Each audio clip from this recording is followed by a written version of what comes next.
기도하고 말씀을 시작하겠습니다.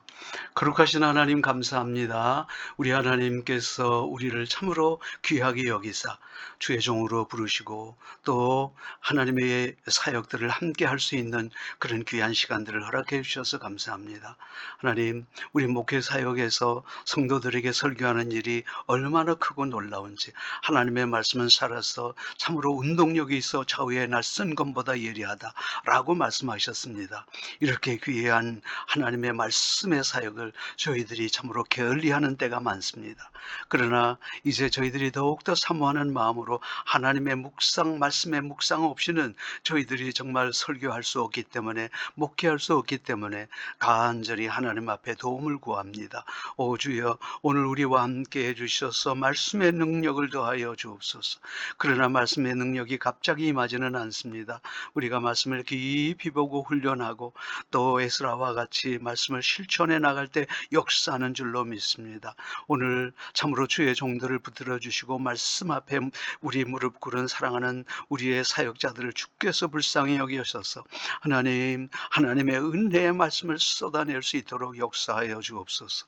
이 시간 저희들이 말씀을 대할 때 주의 성령께서 함께 해 주셔서 우리의 마음이 뜨겁게 하여 주옵소서. 잘 깨달을 수 있도록 우리 주님께서 함께 하심을 믿사옵고 예수님의 이름으로 기도드리옵나이다. 아멘. 오늘은 반복되는 단어와 문장을 통해서 묵상하는 방법에 대해서 함께 생각해 보겠습니다. 성경을 읽다 보면 중요한 부분에 있어서는 계속적으로 문장 또는 단어를 반복하는 경우가 허다합니다. 대개 이런 경우 반복할 만큼 중요한 의미를 가지고 있기 때문입니다. 묵상자는 말씀을 묵상할 때 이 점을 결코 간과해서는 아니 됩니다. 왜냐하면 이렇게 반복되는 문장 또는 단어들이 바로 그 말씀의 핵을 이루고 있기 때문이죠. 이런 예는 성경에서 얼마든지 찾아볼 수 있습니다. 어떤 경우에는 끝도 없이 내가라는 말씀을 반복하는 경우가 있는가 하면, 또 어떤 경우에는 여호와께서, 또 어떤 경우에는요 말씀요, 또 어떤 경우에는 성령, 그리고 어떤 경우에는 전에 막 반복이 됩니다. 또 어떤 경우에는 입에. 그런데 그 예를 들면 아래와 같습니다. 이사야 59장 21절이 바로 그것입니다. 하나님의 언약에 관한 말씀이죠.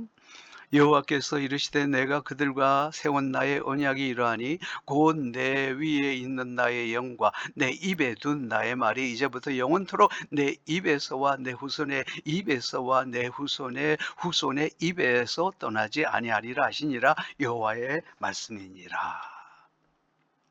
자, 이렇게 계속 반복되는 것들이 있죠. 누가복음 12장에도 보면 그렇습니다. 또 비유로 그들에게 말하여 이르시되 한 부자가 그 밭에 소출이 풍성하매 심중에 생각하여 이르되 내가 곡식 쌓아둘 곳이 없으니 어찌할꼬. 또 이르되 내가 이렇게 하리라. 내 곡간을 헐고 더 크게 짓고 내 모든 곡식과 물건을 거기에 쌓아두리라. 또 내가 내 영혼에게 이르되 영혼아 여러 해 쓸 물건을 많이 쌓아두었으니 평안히 쉬고 먹고 마시고 즐거워하자 하리라 하되 내가 이사야 10장을 보겠습니다. 그의 말에 나는 내 손의 힘과 내 지혜로 이 일을 행하였나니 나는 총명한 자라. 열국의 경계선을 걷어치웠고 그들의 재물을 약탈하였으며 또 용검한 자처럼 위에 거주한 자들을 낮추셨으며 내 손으로 열국의 재물을 얻은 것은 새의 보금자리를 얻음 같고 온 세계를 얻은 것은 내버린 알을 주움 같았으나 날개를 치거나 입을 벌리거나 지적이 있는 것이 하나도 없었다 하는도다. 내 힘으로, 내 지혜로, 내 총명으로, 내 손으로. 자, 그러면 이제 이렇게 반복되는 그런 것을 통해서 말씀을 묵상하는 것을 실제로 한번 해보겠습니다. 에스겔 37장 1절에서 10절의 말씀입니다. 제가 읽어보죠. 여호와께서 권능으로 내게 임재하시고 그의 영으로 나를 데리고 가서 골짜기 가운데 두셨는데 거기 뼈가 가득하더라. 나를 그 뼈 사방으로 지나가게 하시기로 본즉 그 골짜기 지면에 뼈가 심히 많고 아주 말랐더라. 그가 내게 이르시되 인자야 이 뼈들이 능히 살 수 있겠느냐 하시기로 내가 대답하되 주 여호와여 주께서 하시나이다. 또 내게 이르시되 너는 이 모든 뼈에게 대언하여 이르기를 너희 마른 뼈들아 여호와의 말씀을 들을지어다. 주 여호와께서 이 뼈들에게 어찌 말씀하시기를 내가 생기를 너희에게 들어가게 하리니 너희가 살아나리라. 너희 위에 힘줄을 두고 살을 입히고 가죽으로 덮고 너희 속에 생기를 넣으리니 너희가 살아나리라. 또 내가 여호와인 줄 너희가 알리라 하셨다 하라. 이에 내가 명령을 따라 대언하니 대언할 때에 소리가 나고 움직이며 이 뼈 저 뼈가 들어맞아 뼈들이 서로 연결되더라. 내가 또 보니 그 뼈에 힘줄이 생기고 살이 오르며 그 위에 가죽이 덮이나 그 속에 생기는 없더라. 또 내게 이르시되 인자야 너는 생기를 향하여 대언하라. 생기에게 대언하여 이르기를 주 여호와께서 이같이 말씀하시기를 생기야 사방에서부터 와서 이 죽음을 당한 자에게 불어서 살아나게 하라 하셨다 하라. 이에 내가 그 명령대로 대언하였더니 생기가 그들에게 들어가며 그들이 곧 살아나서 일어나 서는데 극히 큰 군대더라. 자, 반복되는 것들이 무엇인지 우리 한번 살펴보도록 하겠습니다. 3절 말씀입니다. 여호와께서 말씀하시되 살 수 있겠느냐 이렇게 물으십니다. 4절에 너는 가서 대언하라 그렇게 말씀하십니다. 5절에요 너희가 살아나리라 반복됩니다. 그리고 또 6절에도 너희가 살아나리라 반복됩니다. 7절에 대언하니 대언할 때에 대언하는 것이 반복됩니다. 9절에 보니까요 대언하라 대언하여 그리고 또 살아나게 하라. 10절에 대언하였더니 그리고 그들이 곧 살아나는데 그리고 12절에 보니까 대언하여 또 반복됩니다. 12절에 무덤을 열고 살아난다는 거예요. 자, 오늘 이 말씀을 보면요 딱 두 가지예요. 하나는 살아나라 살아나게 하리라 살아나게 하리라 또 하나는 대언하라 대언하라 대언하라. 왜 두 개가 반복될까요? 하나님의 역사는 일방적이지 않습니다. 하나님의 의지와 우리의 의지가 결합될 때 역사가 일어납니다. 그래서 하나님께서는 바로 하나님께서는 우리를 살아나게 하실 그런 하나의 강한 의지가 있는데요. 그래서 우리가 이것을 하나님의 말씀을 대언할 때에 그래서 하나님의 의지와 우리가 의지가 서로 결합되어 역사가 일어난다라는 것을 말씀하고 있는 거죠. 반복되는 문장은요. 살아나리라. 그리고 대언하라는 거예요. 말씀 전체를 한번 정리해 보겠습니다. 너희가 살아나리라. 우리를 살리시려는 하나님의 의지가 강합니다. 하나님은 대언하라고 말씀합니다. 우리가 회복되겠다고 하는 우리의 의지를 확인하십니다. 살리시려는 하나님의 의지와 회복하겠다는 우리의 의지가 결합됩니다. 우리의 영혼을 살리시는 하나님의 신비한 방법입니다. 모든 뼈가 제자리로 돌아갑니다. 모든 사람들이 하나님의 자녀의 자리로 돌아갑니다. 힘줄이 생깁니다. 기도의 힘줄이 생기고요. 살이 생깁니다. 말씀의 살입니다. 가죽이 덮입니다. 은혜의 가죽이 덮입니다. 생기가 들어갑니다. 생명의 성령입니다. 큰 군대로 회복됩니다. 바로 이런 것들은 우리가 이미 영적 해석에서 다 배운 바가 있습니다. 그렇습니다. 우리는 원래 큰 군대였거든요. 그런데 무엇처럼 살았습니까? 마른 뼈다귀처럼 살았다는 거예요. 하나님 아니라는 거예요. 너희들을 회복시키겠다는 거죠. 본래 큰 군대로 회복하라. 그렇게 말씀하시는 겁니다. 자, 그래서 하나님의 의지와 우리의 의지가 만날 때 그래서 참 이런 놀라운 회복의 역사 우리가 하나님의 자녀의 하나님 앞으로 돌아가고 기도가 회복되고 말씀이 회복되고 은혜가 회복되고 성령이 회복돼서 큰 군대로 회복되기를 하나님께서는 간절히 바라보고 바라십니다. 자, 오늘 이 말씀을 통해서 우리는 두 번째 한번 실제의 말씀을 한번 같이 생각해 보겠습니다. 사무엘상 10장 1절에서 6절입니다. 제가 읽습니다. 이에 사무엘이 기름병을 가져다가 사울의 머리에 붓고 입 맞추며 이르되 여호와께서 내게 기름을 부어사 그의 기업의 지도자로 삼지 아니하셨느냐. 내가 오늘 나를 떠나가다가 베냐민 경계 셀사에 있는 라헬의 묘실 곁에서 두 사람을 만나리니 그들이 내게 이르기를 내가 찾으러 갔던 암나귀들을 찾은지라. 내 아버지가 암나귀들의 염려는 놓았으나 너희로 말미암아 걱정하여 이르되 내 아들을 위하여 어찌하리요 하더라 할 것이요. 내가 거기서 더 나아가서 다볼 상수리 나무에 이르면 거기서 하나님을 배우려고 베델로 올라가는 세 사람을 만나리니 한 사람은 염소 새끼 셋을 이끌었고 한 사람은 떡 세 덩이를 가졌고 한 사람은 포도주 한 가죽 부대를 가진 자라. 그들이 내게 문안하고 떡 두 덩이를 주겠고 너는 그의 손에서 받으리라.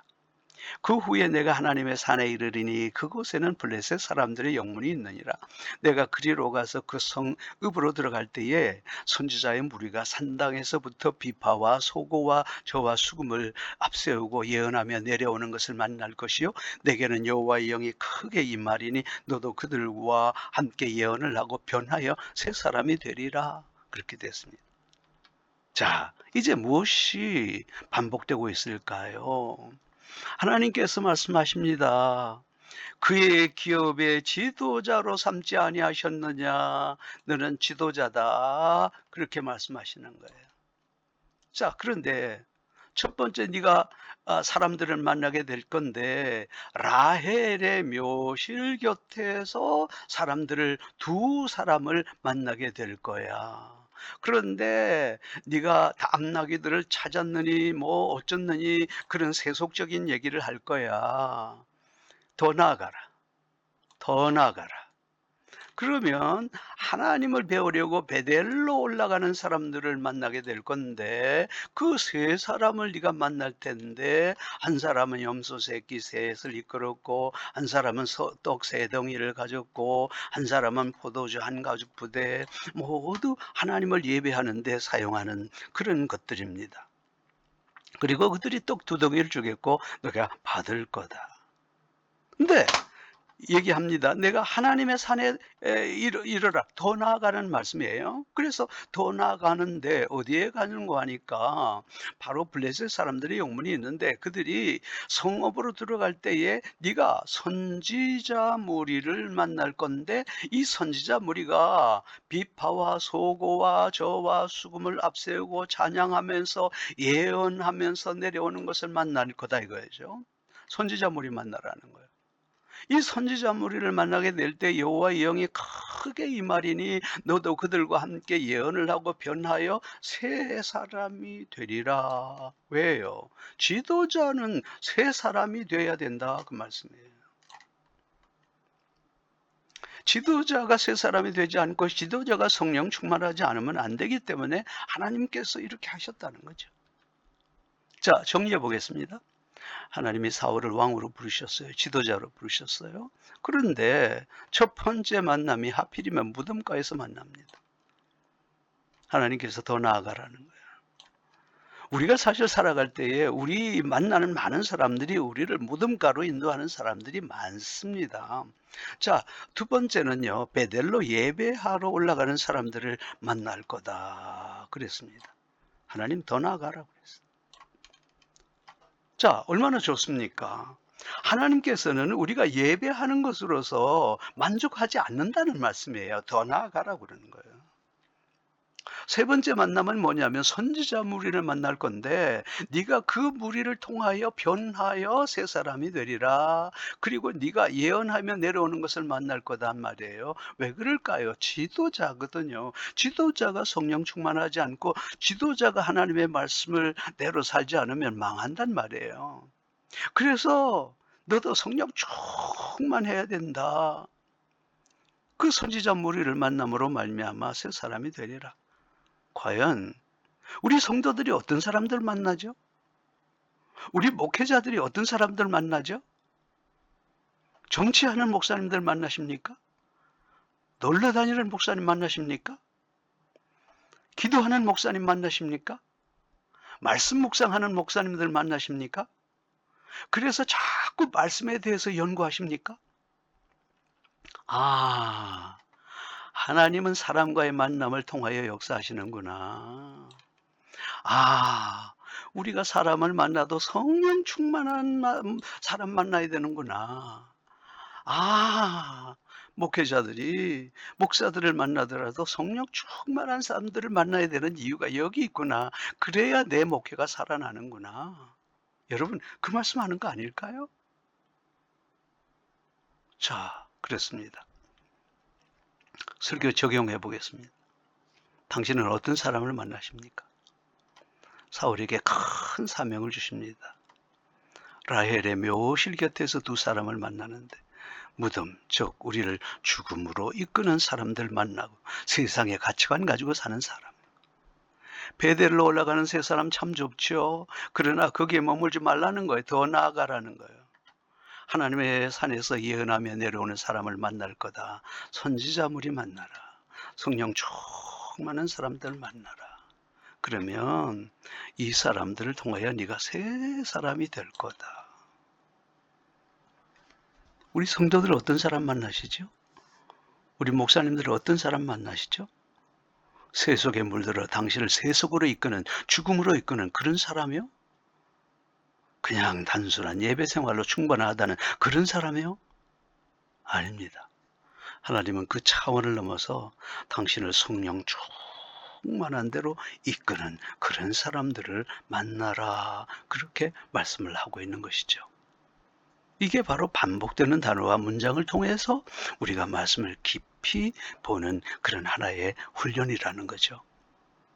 놀랍게도 우리 성경에는요, 반복되는 단어와 문장, 이걸 통해서 강조하는 것들이 한두 가지가 아닙니다. 아마 몇백 개는 될 겁니다.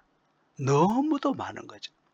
만약에 우리가 이 말씀에 익숙하지 않으면 우리는 계속해서 말씀을 놓치게 되는 거죠. 그렇습니다.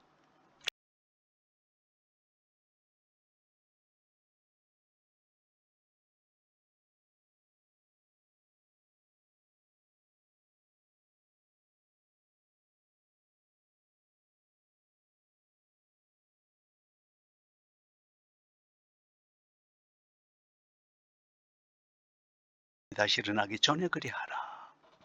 여기에 보면요.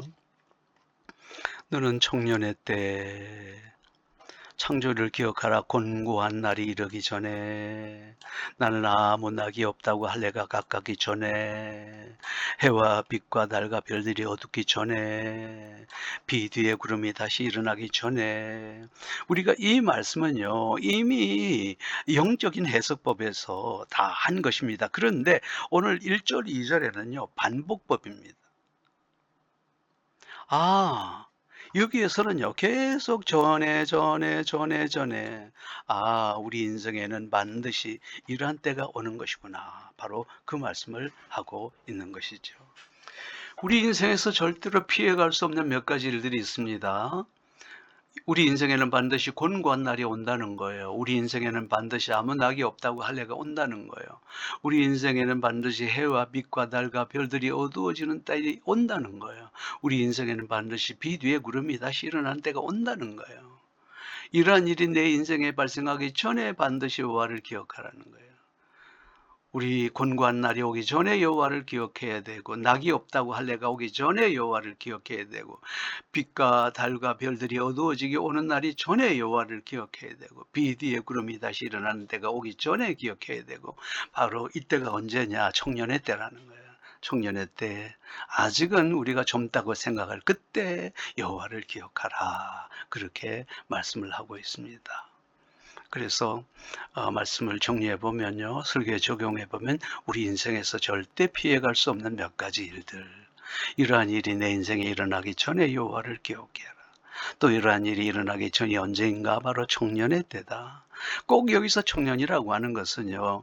결혼하지 않은 청년을 말하는 게 아니고 우리가 아직 젊다고 생각할 그때 꼭 여호와를 기억해라. 이렇게 말씀하고 있습니다. 자, 반복되는 문장을 통해서 출애굽기, 에베소서 그리고 열왕기하 여기서 어떤 것들이 반복되는가 한번 살펴보시기를 바랍니다. 자, 이 반복되는 문장에 대해서는 보다 정밀하게 제 책에서 잘 다루고 있습니다.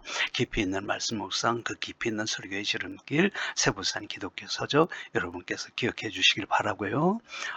다음번에는 짧은 문장이지만 이것을 계속 분석을 해서 이제 말씀을 전하는 짧은 문장 분석을 통한 말씀 묵상 방법에 대해서 우리 같이 한번 생각해 보겠습니다. 아무쪼록 참으로 여러분께서 기도하시고 말씀 사모하시고 또 묵상을 연습하시고 그렇게 해서 능력 있는 주의 목회자가 되십시다. 감사합니다.